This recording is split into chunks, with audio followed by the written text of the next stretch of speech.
ഇന്നുണ്ടല്ലോ ഒരു ഇൻവെർട്ടർ സർവീസിങ്ങിന് വന്നിട്ടുണ്ട് കേട്ടോ.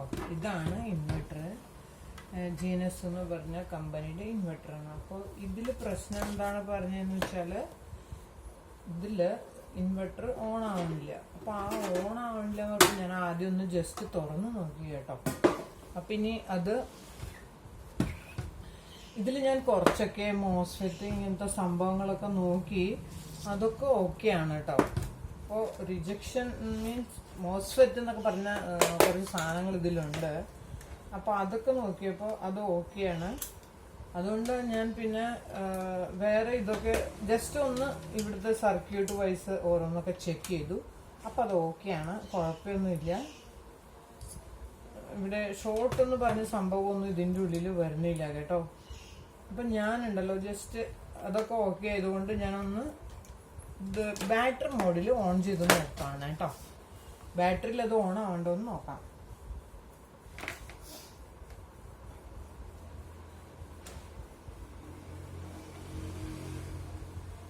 ഇതിൻ്റെ ഉള്ളിൽ ഞാനിത് ബാറ്ററിയിൽ കണക്ട് ചെയ്യാനുണ്ട്.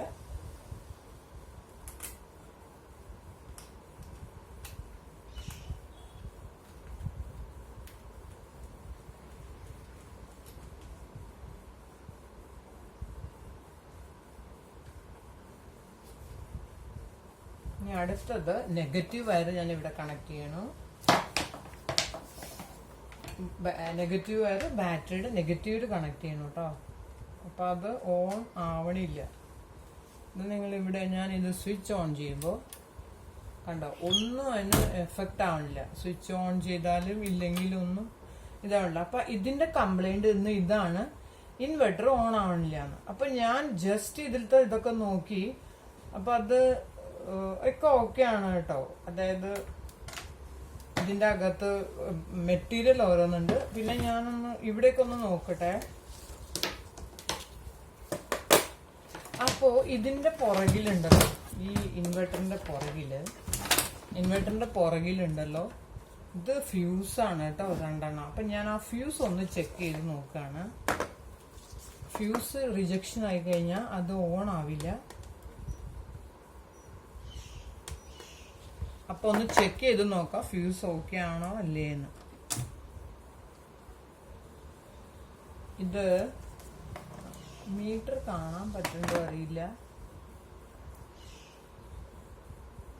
അതിൽ ഫ്യൂസ് ഓക്കെ ആണെങ്കിൽ അതിൽ 000 എന്ന് പറഞ്ഞു വരും. ഇതിൽ ഇപ്പോൾ ഇങ്ങനെ 00 ആണ് ആവണം. അപ്പം ഞാൻ ഫ്യൂസ് ചെക്ക് ചെയ്യുമ്പോൾ അത് ആവണില്ല കേട്ടോ. അപ്പോൾ എനിക്ക് ഫ്യൂസ് ഒന്ന് മാറ്റി നമുക്കൊന്ന് നോക്കാം അതാവണ്ടോ ഇല്ലേന്ന്. അത് മാറ്റി നോക്കി കഴിഞ്ഞിട്ട് സർക്യൂട്ട് ഇൻവെർട്ടർ ഓൺ ആവണ്ടോ എന്ന് നോക്കാം. ഇത് ഇങ്ങനെ പ്ലെയർ വെച്ചിട്ടാണ് ഊരണ്ട കേട്ടോ.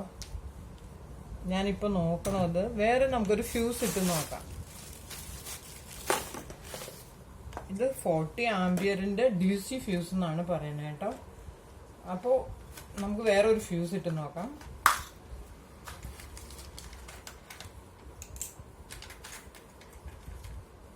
ഇത് രണ്ടാം ഇട്ട് നോക്കാം. ഇതിവിടെ റിജക്ഷൻ ആണ് കേട്ടോ. അതിൽ കണ്ടിന്യൂറ്റി ഒന്നും കാണിക്കണില്ല. അപ്പം നമുക്ക് വേറെ ഒരെണ്ണം എടുത്തിട്ട് ഒന്ന് ചെക്ക് ചെയ്ത് നോക്കാം. ഇത് ഫ്യൂസാണ്, വേറെ ഒരെണ്ണം കളർ മാത്രമേ വ്യത്യാസമുള്ളൂ, ഫങ്ഷൻ ഒന്ന് തന്നെയാണ്. ഇതിൽ ഞാൻ ഈ ഫ്യൂസ് ഓക്കെ ആണെന്ന് നോക്കി. നിങ്ങൾക്ക് കാണാവുന്ന രീതിയിൽ എൻ്റെ മീറ്റർ ഇത്തിരി വെളിച്ചം കുറവ് കാരണം ഒരുപക്ഷെ കാണലുണ്ടാവില്ല. അപ്പം ഞാൻ ഇതിൽ ഫ്യൂസ് ഇത് നോക്കി, അപ്പോൾ ഓക്കെ, അതിൽ 00 കാണുന്നുണ്ട്. വേറെ ഒരെണ്ണം ചെക്ക് ചെയ്തു, അതിൽ 00 കാണുന്നുണ്ട്. നമ്മൾ ആദ്യം എടുത്ത ഇതിൻ്റെ ഉള്ളിലുണ്ടായിരുന്ന ഫ്യൂസ് ഉണ്ടല്ലോ, അങ്ങനൊന്നും കാണിക്കണ്ടായിരുന്നില്ല. അപ്പം നമുക്ക് ഇതിട്ടിട്ട് നോക്കാം.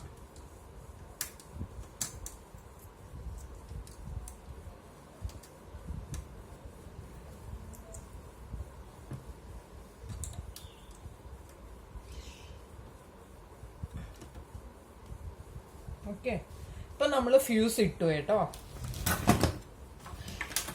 അത് കഴിഞ്ഞിട്ട് നമുക്കതൊന്ന് ജസ്റ്റ് ഓൺ ചെയ്ത് നോക്കാം. കാണുന്നുണ്ടല്ലോ അല്ലേ? ഞാൻ ഇതിൻ്റെ ഒരു നട്ട് കാണാനില്ലായിരുന്നു.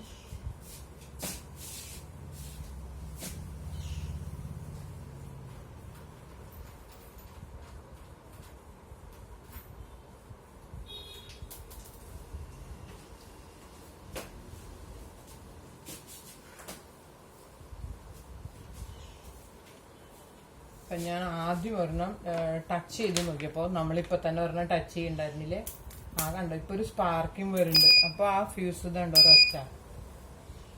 ഓക്കെ, അപ്പം ഞാനിതൊന്ന് ടൈറ്റ് ചെയ്യട്ടെ കേട്ടോ.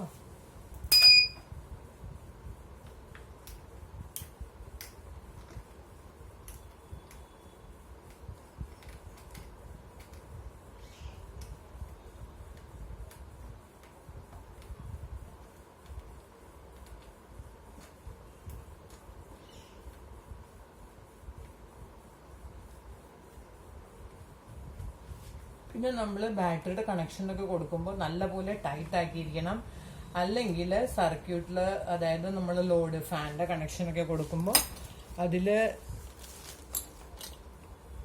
ഫാനിൻ്റെ കണക്ഷനൊക്കെ കൊടുക്കുമ്പോൾ ലൂസായി കഴിഞ്ഞാൽ, ബാറ്ററിയുടെ കണക്ഷൻ ലൂസായി കഴിഞ്ഞാൽ ഇൻവെർട്ടർ കേടുവരാൻ ചാൻസ് ഉണ്ട് കേട്ടോ. അപ്പോൾ അതൊക്കെ നോക്കിയിട്ട് കൊടുക്കണം.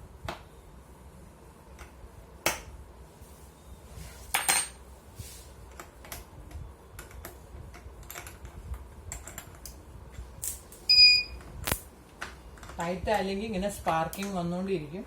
അപ്പോൾ ആദ്യം ഇതൊക്കെ ടൈറ്റ് ചെയ്യണം. അതായത് സർക്യൂട്ട് നോക്കിയ ശേഷം സർവീസിന് വരുമ്പോൾ അതിൻ്റെ ഉള്ളിൽ എന്തെങ്കിലും പോയോ മെറ്റീരിയലൊക്കെ നോക്കണം. ഇതാ ഇപ്പം ഇത് ഓണായി. ആദ്യം നമ്മളത് ഓൺ ചെയ്യുമ്പോൾ അത് ഓൺ ആവണ്ടായിരുന്നില്ല. ഇപ്പം നമുക്ക് ഇതിൻ്റെ ഉള്ളിലെ വോൾട്ടേജ് ഒന്ന് ചെക്ക് ചെയ്യാം.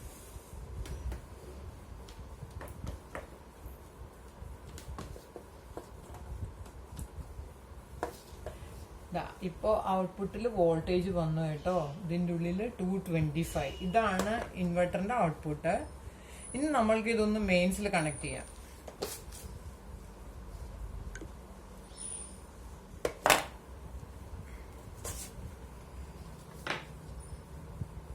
ഇതാണ് മെയിൻസ് കോഡ്. മെയിൻസ് കോഡിൽ ഒന്ന് ഓൺ ചെയ്ത് നോക്കാം. അപ്പോൾ ചാർജിങ്ങിലാവണ്ടോ എന്ന് നോക്കാം കേട്ടോ.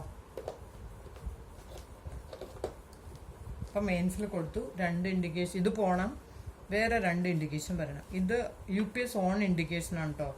അതായത് ബാറ്ററി മോഡിൽ ഇൻവെർട്ടർ ഓണായി. ഇനി അത് ചാർജിങ്ങിൽ പോകണ്ടോന്ന് നോക്കണം. ഇപ്പോൾ മെയിൻസിൽ വന്നു, ഇത് രണ്ടും വന്നു. അതിൽ കാണണ്ടോ, 2 ബ്ലിങ്ക് ആയിട്ട് കാണുന്നതാണ് ചാർജിങ് വോൾട്ടേജ് ഇൻക്രീസ് ആവണേൻ്റെയാണ്. മറ്റേത് മെയിൻ സപ്ലൈയിൽ ഓൺ ആണെന്ന് കാണിക്കാം. ഇനി നമുക്ക് ചാർജിങ് വോൾട്ടേജ് ഒന്ന് നോക്കാം.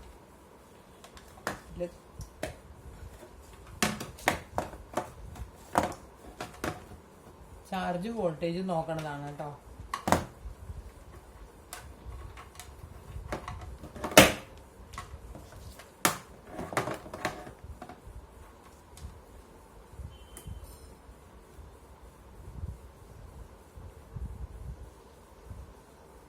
$14.19. നിങ്ങൾക്ക് കാണണോ എനിക്കറിയില്ല. 14.19 വരുന്നുണ്ട്. അപ്പോൾ ഇതായിരുന്നു അതിൻ്റെ DC ഫ്യൂസ് പോയത് കൊണ്ടാണ് ഇൻവെർട്ടർ ചാലു പറഞ്ഞത്, അതായത് ഓൺ ആവാഞ്ഞത് കേട്ടോ. അപ്പോൾ നമ്മൾ ഇൻവെർട്ടർ കൊണ്ടുവരുമ്പോൾ ആദ്യം അതിൽ കംപ്ലൈൻ്റ് ആയിട്ട് കൊണ്ടുവരുമ്പോൾ ആദ്യം ആ ഇൻവെർട്ടർ ഒന്ന് തുറന്ന് നോക്കുക. അതിൻ്റെ ഉള്ളിൽ വല്ല കമ്പോണൻസ് കത്തിയിട്ടുണ്ടോ, ട്രാക്ക് വല്ലതും ഓപ്പൺ ആയിട്ടുണ്ടോ എന്നൊക്കെ ചെക്ക് ചെയ്യണം കേട്ടോ. ഇപ്പം ഞാൻ ജസ്റ്റ് ഇതൊക്കെ ഒന്ന് നോക്കി, എനിക്കത് കണ്ടപ്പോൾ മനസ്സിലായില്ല അങ്ങനെ ഒന്നും പോയിട്ടില്ല എന്ന്.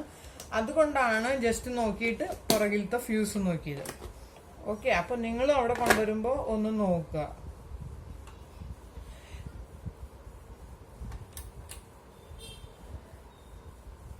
ലോഡ് കണക്ട് ചെയ്ത് കാണിക്കണം എന്നുണ്ടായിരുന്നു എനിക്ക്. 1 മിനിറ്റ് കേട്ടോ.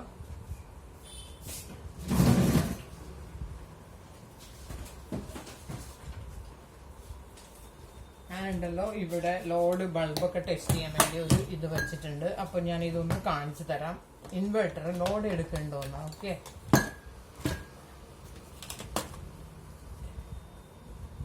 ഓക്കെ, ഇത് ബൾബൊക്കെയാണ് കേട്ടോ. ബൾബാണ് ഈ ഇതിരിക്കുന്നത്. അപ്പോൾ അതൊന്ന് ഓൺ ചെയ്ത് നോക്കാം.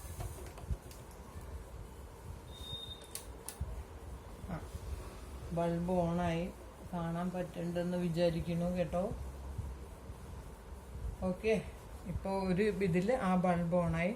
ഇനി നമുക്ക് മെയിൻസ് മോഡിലേക്ക് ഇടാം.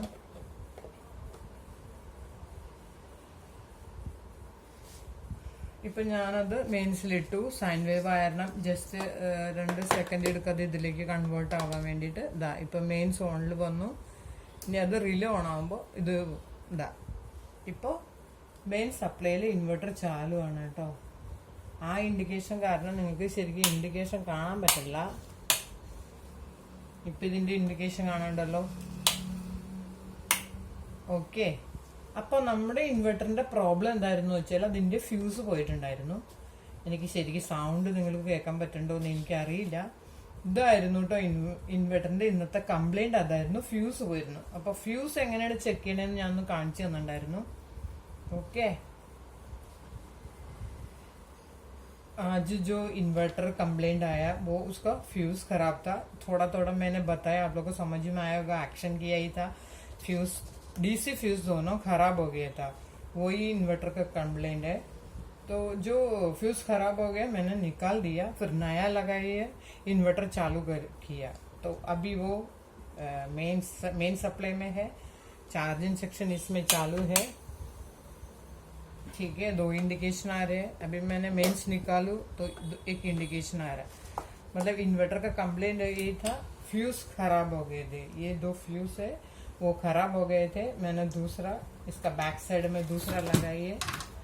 ये देखो, ये दोनों निकाला, ये 2 निकाला और नया लगा दिया. ठीक है, तो कंप्लेंट वही था. ओके ओके गे, सब कुछ समझ में आया ऐसा मुझे फील हो रहा है. तो सब लोग मुझे मेरा वीडियो लाइक कीजिए, कमेंट कीजिए, प्लीज़ सब्सक्राइब कीजिए. ऐसा वीडियो में बना के डाल देंगे. इन्वर्टर का कंप्लेंट जो भी आएगा वो सब दिखा दूँगी. ठीक है, थैंक यू.